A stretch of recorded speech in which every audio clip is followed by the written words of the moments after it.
we understand why there is some hesitation sometimes. Because when your desire is new and fresh, it calls you in a different way, doesn't it? But if you've wanted something for a while, and it seems to be slow in coming, we understand why that desire would not feel so good to you.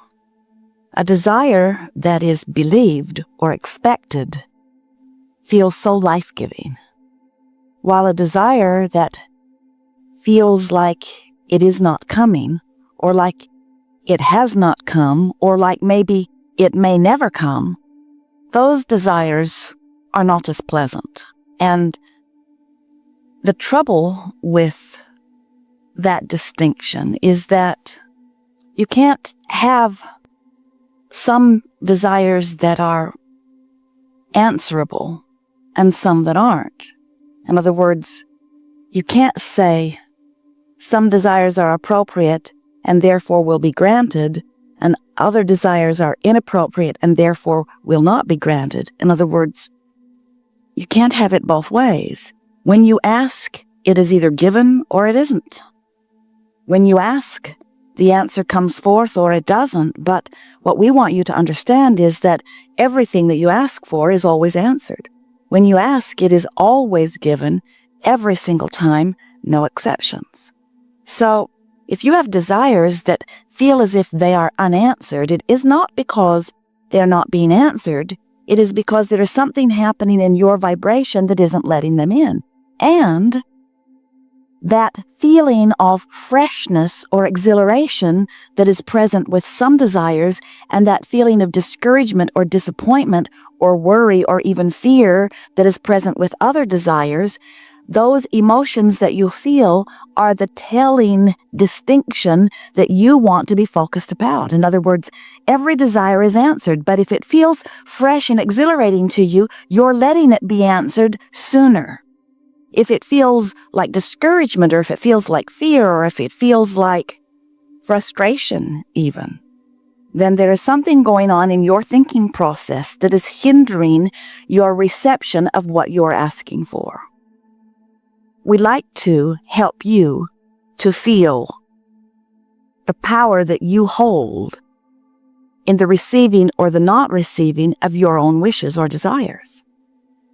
Sometimes at first, when our physical friends begin to focus upon the idea of creating their own reality, sometimes you balk at the idea, especially at first, because you're not sure that you are worthy of choosing.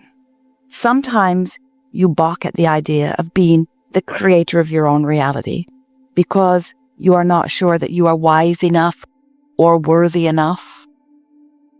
And we want, as we're moving forward here today, for you to get that one handled in your own vibration. We want you to leave this gathering no longer questioning the appropriateness of you creating your own reality. Instead, we want you to leave here knowing that not only do you create your own reality, or can you create your own reality, but no one else does. Nobody else is choosing for you. You are choosing. We want you to go with the flow. You've heard the expression, go with the flow. And we want you to realize that in the ultimate sense, what going with the flow means is going with the flow of the ideas that this time-space reality has helped to give birth to within you. In other words, if this environment has inspired the idea within you, it is our promise to you that this environment can fulfill that desire completely. You could not want it if you could not have it or be it or do it. It's not possible. The idea that you have dreamed it means that it can be yours. In fact, we would like to say to you, it means that it must be yours. But you've got to get in sync with your own desire, which means you got to go with the flow of your desire, not against the flow of your desire. How do you know when you're in the flow of a desire? It feels wonderful. It feels like passion. It feels like enthusiasm. It feels like the next logical step. It feels like well-being. How do you know when you're not going with the flow? It feels like frustration. It feels like irritation. It feels like aggravation. It feels like fear. It feels like anger. It feels like suffocation. In other words, when you're not going with the flow of what? the flow of well-being. How do we know it's the flow of well-being? It's the only flow there is. There is only a stream of well-being. You can let it in or not. If someone presses a pillow to your face and you feel deprived or suffocated from the oxygen, do you say somebody has shut the valve off for the whole world? Do you say something has happened and the air that I breathe has been siphoned from the atmosphere and now we all will be suffocated? Or do you say something is going on with me personally that is keeping me from being in the flow of oxygen? There's no source of sickness. There's no source of poverty. There's no source of bad stuff. There's no source of that sickness or stuff you do not want. But there is you, without meaning to, achieving vibrational alignment with how things are instead of with how things are desired. In other words, if you look into some poverty-ridden region or into some shadow in your body that you call illness, or into your checking account that seems to be without funds, and you pronounce, "This is my current view of reality," what you're actually saying is, this is, of all the myriad of opportunity to focus that is provided for me here, this is what I'm choosing to give my undivided attention to, and therefore this is what I am choosing as my vibrational basis for now. And you can tell by the way you feel whether this choice is going with the flow of well-being or whether, for now, you've got a pillow over your face. So, we want, in the hours that are before us, to help you to realize that you are the creator of your own experience, which means you are the author of your vibration, which means you can control with much less awareness than you have perhaps formerly thought what your vibrational output is on every subject, which means you can control the manifestational input on every subject. In other words, you can control who you rendezvous with in traffic, who you rendezvous with in restaurants, who you rendezvous with in telephone calls. You can control the functioning of your body, the longevity of your body, the flexibility of your body, the clarity of your body. You can control the financial influx into your experience. You can control the people who will come to assist you. In other words, you, only you, are the creator of your own reality. And so we would like to help you to acknowledge, at least as a first step here today, that you want to be the creator of your own reality. Because until you acknowledge, yes, I want to do it, then everything that we will say here today will be sort of irrelevant to you. If you don't want to be the creator of your own reality, then we can't really help you here, but we encourage you to stay anyway because you are the creator of your own reality. So whether you know it or not, whether you want it to be that way or not, that is the way that it is. And it is ever so helpful to start relaxing and trusting yourself a little more and saying things such as, well, I am the creator of my own reality, and while I'm not very good yet at being the creator of my own reality, I like the idea at least that I'm the creator of my own reality, and I'm going to start paying attention to the way I feel so that I can start being more the deliberate creator of my own reality. We would like you to begin saying, it is important to me to be aware of how I feel because the way I feel is my indicator of what I'm doing vibrationally. Do you understand that? That your vibration is indicated to you through emotion.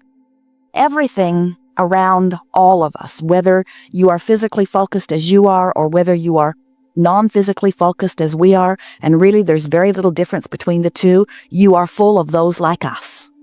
In other words, you cannot separate yourself from the non-physical energy and consciousness and awareness and joyousness and intelligence and willingness and helpfulness. That is us. In other words, you can't get rid of us. You can't shake us off. You can't feel bad enough that we ever go away. You can feel bad enough that you don't acknowledge that we're there. You can feel bad enough that you don't hear what we have to say. You can feel bad enough that you don't have the benefit of our presence, but you can never shake loose of your connection to source energy. It can't be done. You are flesh, blood, and bone beings, but you are more vibration than anything else. And the vibration of your being is your point of attraction. It is the signal that is always being answered. So as you make a statement and really mean it, I'm going to do my best to feel as good as I can from where I am right now. That statement is fabulous. That statement is good enough, because what you're saying is, I'm going to reach for the best feeling thought I can find. And if you reach from depression and you find a thought of anger, have you ever done that? Have you ever been so depressed or in such despair that anger actually felt like a relief to you? It always would, because the vibrational properties of anger are much more allowing of connection than the vibrational properties of despair.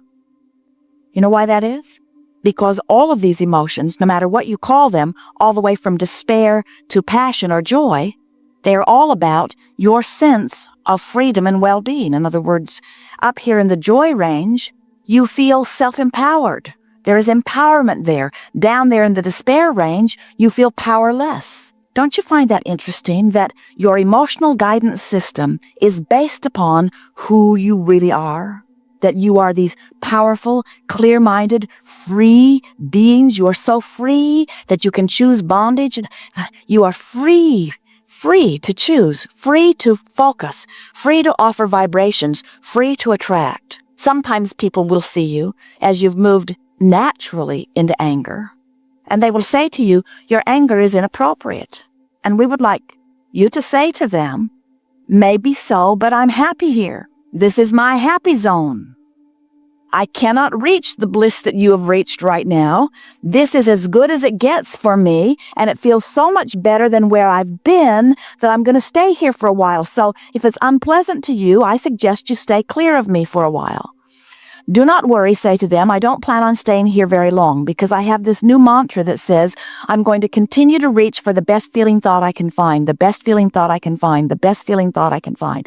So I don't anticipate that I'm going to stay here forever, but for now, this is the best feeling thought I can find. I'm working on something in the area of frustration and overwhelmment, but right now, this is the best feeling thought I can find. And here is the important thing about this. If you have reached for the angry thought deliberately and have found it, and you can consciously acknowledge that it feels better than where you have been, now you've regained your power, which was what the whole negative emotion thing was about to begin with. That's why once you make that first step into something where you have consciously acknowledged that you're back in control, you can move quickly up the emotional scale. But until you acknowledge that you've done it on purpose and that you have affected the change, then you feel powerless. Then it feels like karma did it to you. Then it feels like your powerful mother did it to you. Then it feels like the government did it to you, or the economy did it to you, or a past life did it to you. You are very creative in all of the ways you explain why things aren't going better. But you never feel good until you acknowledge that you have creative control. The key to this moving up the emotional scale, in fact, it's such a wonderful exercise that we call it moving up the emotional scale. The key to it is reaching for the feeling of relief. There is allowing and there is resisting. And in leaving resistance behind, you find allowing. But the physical, visceral sensation of leaving resistance behind is a feeling of relief. So every time you feel just a little bit better, you have left behind a little bit of resistance. And every time you leave just a little bit of resistance behind, you are allowing more of the things that you've been asking for. So all of those things that have been held in vibrational escrow for you, we're not kidding you. Every time you've been in a situation where contrast has caused you to offer a preference, even if you didn't know you were offering the preference, you didn't speak about it, or you didn't write it down, you didn't say, I have a goal. Every time contrast produced preference within you, it preceded you vibrationally. And non-physical energy, non-physical beings like Abraham, like your inner beings, non-physical beings focused upon the rocket that you launched and are imagining it coming to fruition for you. So there is a pre-paving energy vortex that extends out before you, and it is full of all of the things that you want.